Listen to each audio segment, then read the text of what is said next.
Good morning, Internet. Good morning, kabayan. Quick update lang tayo. Recent news shows that Canada bond yield are increasing.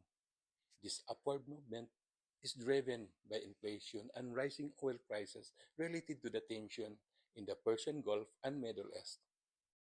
Maraming nagtatanong, Kuya, ano ba ang epekto nito sa mortgage rates?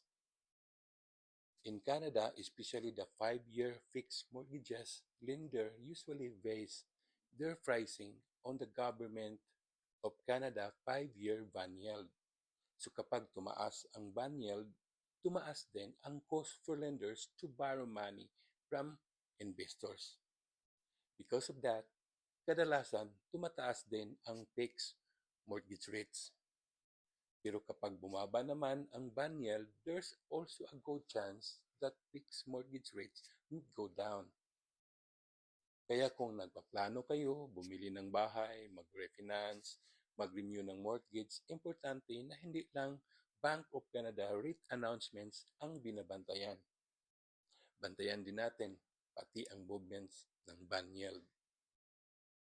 If you wanna know where the fixed mortgage rates are heading, or if it's a good time to lock in your interest rate, feel free to reach out.